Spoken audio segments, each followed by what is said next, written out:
7 ноябр асосгузори сулҳу ваҳдати миллӣ, пешвои миллат, президенти ҷумҳурии Тоҷикистон муҳтарам Эмомалӣ Раҳмон ва раиси Маҷлиси Миллии Маҷлиси Олии Ҷумҳурии Тоҷикистон, раиси шаҳри Душанбе муҳтарам Рустами Эмомалӣ, корхонаи истеҳсоли сементи ҷамъияти саҳомии пӯшидаи Тоҷиксементро мавриди истифода қарор доданд.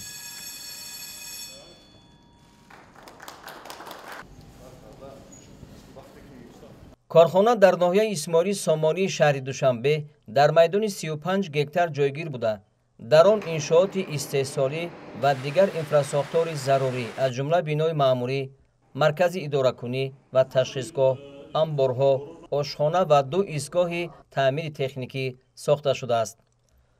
ёдовар мешавем ки 17 сентябри соли 2019 пешвои миллат президенти ҷумҳурии Тоҷикистон муҳтарам Эмомалӣ Раҳмон ва раиси шаҳри Душанбе муҳтарам Рустами Эмомалӣ барои бунёди боз як корхонаи азими саноатӣ санги асос гузошта буданд. иқтидори истеҳсолии корхонаи сементи ҷамъияти саҳомии пӯшидаи Тоҷиксемент дар як шабонарӯз 3300 ва дар як сол 1.2 миллион тоннаро ташкил медиҳад.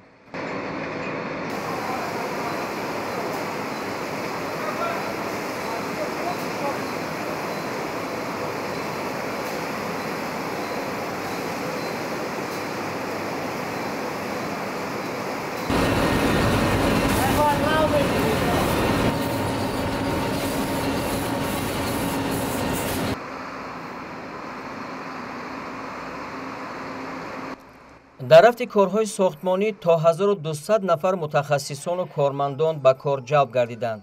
дар корхона дар маҷмӯъ беш аз 700 нафар мутахассисони маҳаллӣ бо ҷойи кори доимӣ таъмин шуданд. маоши миёнаи коргарон 5100 сомонӣ ва мутахассисони техникиву муҳандисӣ 7500 сомонӣ мебошад. шумораи воситаҳои нақлиёти боркаш ва механизмҳои махсуси корхона зиёда аз 135 ададро ташкил медиҳад. маҳсулоти истеҳсолнамудаи корхона ба стандартҳои байналмилалӣ ҷавобгӯ буда, сементи маркаҳои сулфат, 500 ва 400 истеҳсол карда мешавад. дар ҷамъияти саҳомии пӯшидаи Тоҷиксемент истеҳсоли сементи сулфат бароҳмонда шудааст, ки барои ҷумҳурӣ маҳсулоти стратегӣ ба ҳисоб рафта, дар бунёди иншооти ҳаётан муҳим ва махсус аз қабили нерӯгоҳҳо, нақбҳо, роҳу пулҳо ва дигар сохтмонҳо истифода карда мешавад. инҷое ки мо ҳузур дорем, ай тарафи технология ҳамаш назорат карда мешавад. раванди технологӣ, процесси технология, таҳлилҳои корхона дар ҳама самт назорат бурда мешавад. клинкере ки ҳозир мо истеҳсол карда истодаем бениҳоят сифати хуб дошта, маркаш аз маркаи 500 зиёдтар мебошад, ки метавонад ба миҷозони ҷумҳуримон, миҷозони берунаи кишвар бисёр писанд ояд. корхона аз лиҳози экологӣ безарар буда ба ҳавои атмосфера чанг ё дигар дуди ғализ хориҷ намекунад ва дорои зиёда аз 50 ҳавотозакунак ё худ филтр буда. онҳо чанги сементро нигоҳ медоранд ки дар коркарди дубораи маҳсулот истифода карда мешавад.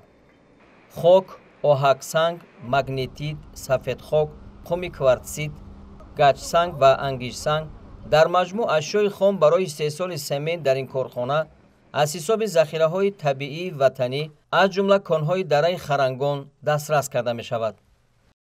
дар ҷамъияти саҳомии пӯшидаи Тоҷиксемент бинои сеошонаи ташхисгоҳ бо беш аз 100 адад таҷҳизоти замонавӣ фаъолият мекунад. коргарони ташхисгоҳ бо истифода аз дастгоҳҳои муосир ва таҷрибаи андӯхтаашон маҳсулоти корхонаро пурра аз ташхис мегузаронанд. ҷамъияти саҳомии пӯшидаи Тоҷиксемент яке аз корхонаҳои замонавӣ мебошад, ки бо ташаббуси ҷаноби Олӣ Эмомалӣ Раҳмон ифтитоҳ ёфтааст, ки аз рӯи технология ва экология яке аз корхонаҳои пешрафтатарин мебошад. инчунин озмоишгоҳи корхона, ки бо таҷҳизотҳои ҳозиразамон муҷаҳҳаз гардонида шудааст, ки мо бо воситаи ин метавонем ҳамаи маҳсулотҳои худро сари вақт дар муддати 2-3 дақиқа метавонем ки муоина карда ба истеҳсолот равона намоем. корҳои сохтмонӣ, харид ва ба ҷумҳурӣ ворид намудани техника, дастгоҳу таҷҳизот ва дигар маҳсулоту лавозимот аз ҷониби ҷамъияти саҳомии пӯшидаи Тоҷиксемент роҳандозӣ шуда. корҳои лоиҳакашӣ, таъмин ва насби таҷҳизот از جانب پودرچی اساسی شرکت جیانسو پینفی کو لیمیتد و شرکت لینسن جمهوری مردمی چین به انجام رسیده است. بنیاد باز یک کارخانه نوی صنعتی در پایتخت مملکت شهر دوشنبه برای عملی نمودن هدف چهارم ملی صنعتی کنانی با سرعت کشور و تأسیس جایهای نوی کاری زمینه استوار خواهد گذاشت.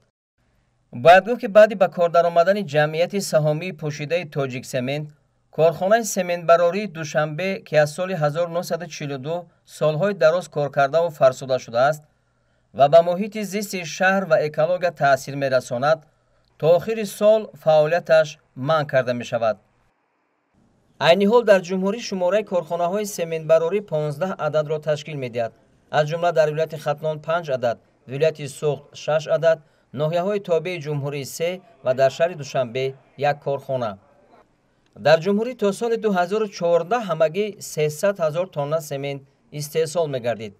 حجم استحصال محصولات سمنت در ماه‌های ینور سپتامبر سال 2023 3.3 میلیون تن با ارزش 1.4 میلیارد سومانی را تشکیل داد. در همین دوره حجم صادرات به 781.6 هزار تن و حجم واردات سمنت به 25.3 هزار تن برابر گردید. اقتدار کارخانه‌های سمنت براری جمهوری در عموم 5.5 میلیون تن را تشکیل می‌دهد.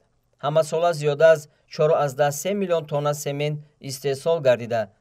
در برابر این به جمهوری‌های همسایه نیز صادرات می‌گردد. از روی معلومات آماری طلبات جمهوری به سمنت در یک سال 3 میلیون تن را تشکیل می‌دهد. حجم صادراتی 33% سمنت استحصال شده میباشد.